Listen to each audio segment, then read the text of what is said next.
they're still growing because they have a glossy coating on them and because water is still dripping off of them. If you guys take a look back here, it's kind of weird looking stalactite. This is called the hippie stalactite or the hairy stalactite. The legend says that if one drop of water from the stalactite were to hit the top of your head, you'd actually go bald within 1 week. So as we pass underneath this, please keep your heads down and also cover your hair if you wish to keep it.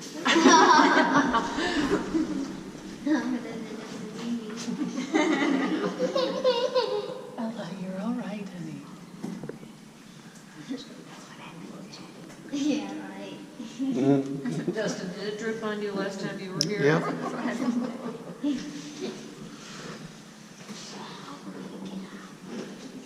How far the deep am I going to go in here? We actually go about a half mile up the bluff. And we're almost to the end.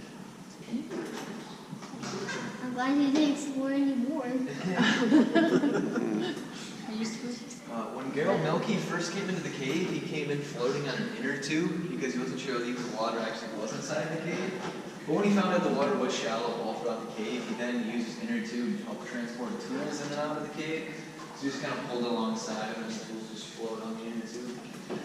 There's a picture of him back in the store doing some maintenance work inside the cave with the inner tube. It's pretty cool.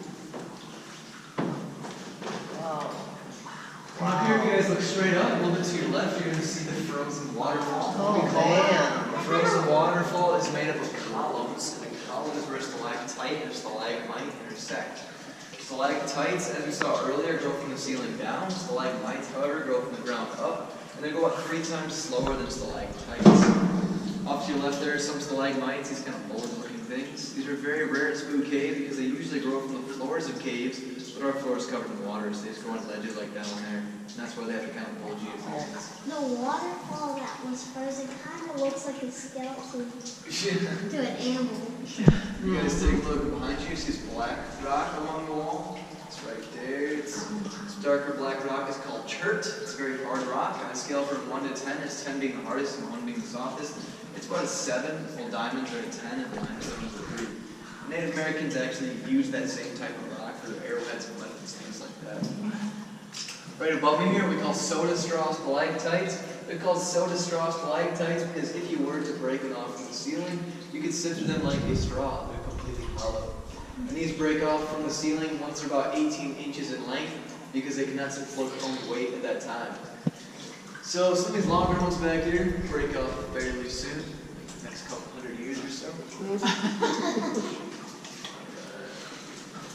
We're now entering Formation Alley. It's called Formation Alley because this is the area of the cave that most formations are. As you can see, there's quite a few along the ceiling at the end of the cave. Going through Formation Alley, it's a little bit narrow. It's not too bad, but if you do find yourself getting too close to one of the walls, by all means, you can just lightly tap off the wall if you need to.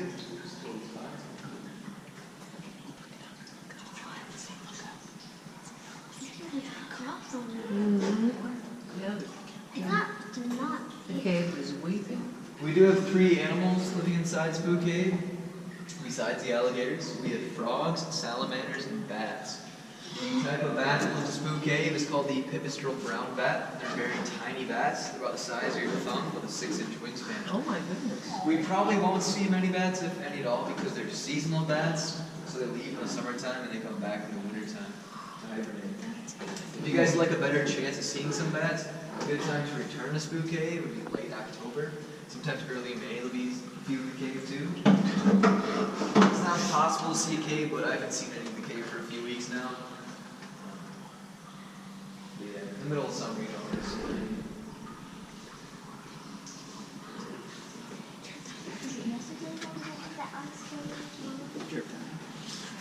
right here's the largest stalactite Spook Cave, right above me. It's the largest, and it is 27 inches long, making it roughly 2,700 years old. We went to ice cave yesterday. Is that in the view? In Decorah. It's not really ice. Is it colder in this cave? Huh? That's the same temp. I don't want to be back. Is this how far we're going to go? This actually is the last room in the cave. Alright. If you guys take a look up here, you're going to see a painting. This painting is called The Rock of Ages. It was painted by Gerald Milke's good friend, Mrs. Lobig. She wanted to paint a picture for the grand opening of the tours in 1955, so she decided to paint this.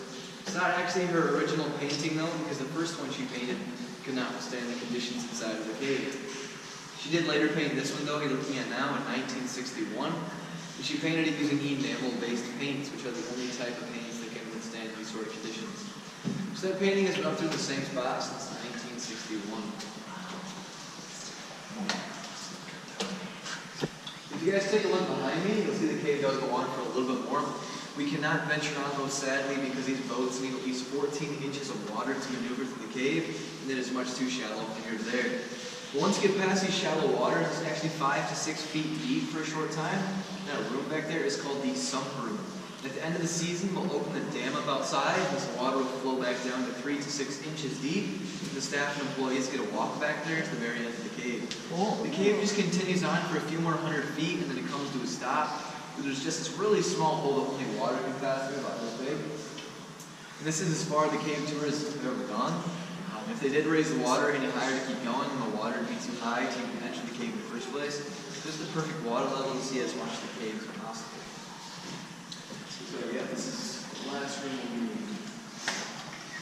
Alright, so now I'm going to be turning the boat around. So you three in the back row, you just want to watch your heads. You're going to be going in the little divot in the wall to your right. You probably want to lean forward here. This room we're in now actually was dynamited out slightly by Gerald Milke. He needed enough space for the boats to turn around. But actually there are a few dynamite holes on the head that he might have used. Right here's one. There's also a few more. He didn't actually use these holes though to blow them out because he realized there wasn't enough space for the boats to turn around. He probably put his clothes in them. Yeah. So the first 100 feet of the cave in this room back here, these are the only two places that have been dynamited. Everything else is all natural. And again, as we're going back through Formation Alley, if you happen to get too close to one of the walls again, you can just lightly tap off the wall if you need to.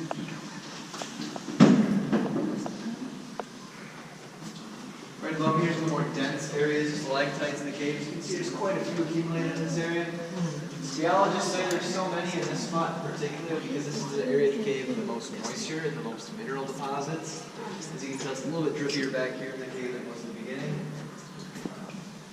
So yeah, it has a lot of moisture and a lot of mineral deposits. It's a perfect environment for stalactites to grow.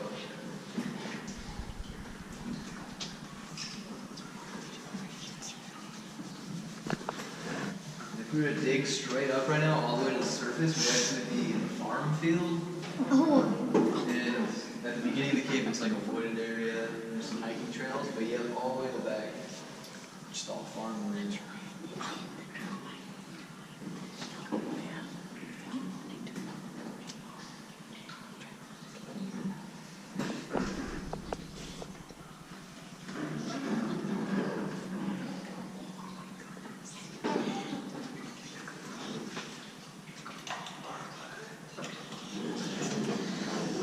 Taking our look up there at the frozen waterfall.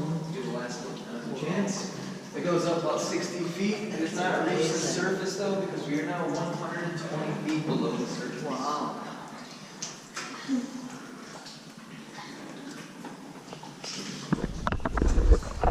Here's a closer view of the column. Once again, the frozen waterfalls come close up. So at one point in time, there's probably a ledge underneath there where it's stalactite and just stalagmite intersect.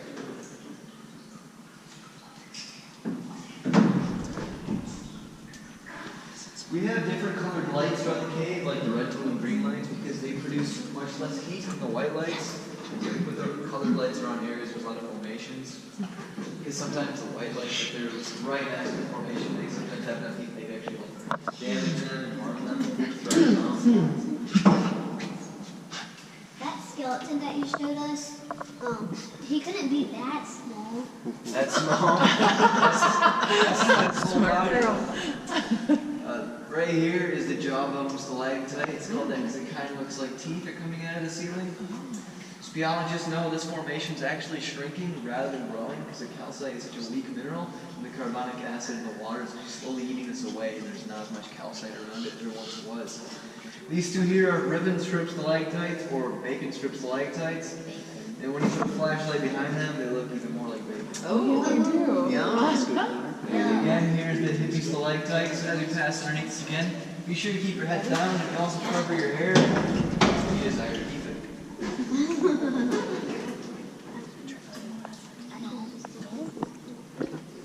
The kids don't really have to bend their heads as much as the grown-ups do. It's true. This job's not the best for your back. Uh-oh, she got drip on, you're gonna go bald, Morgan. No.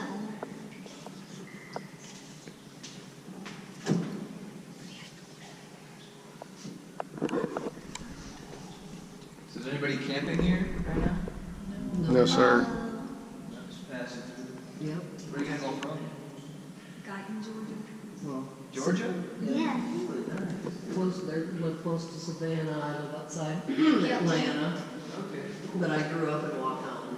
Oh, nice. Where are you guys from? Lansing. Lansing, okay.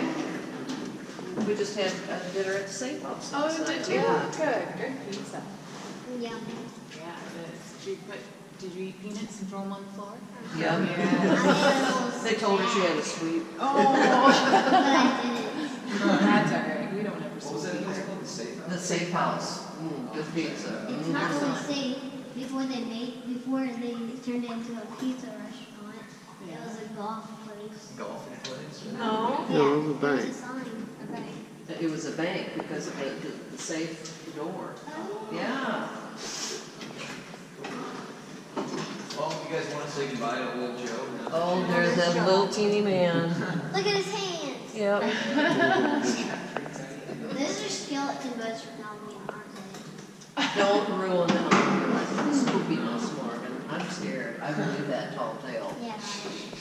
They're not gonna be the ancestors of the two bone man. Those are I think I see the alligator now. Oh, there's the gator. He doesn't look real. Morgan, just play along with And then now we can reach the side. If you guys didn't happen to make a wish and a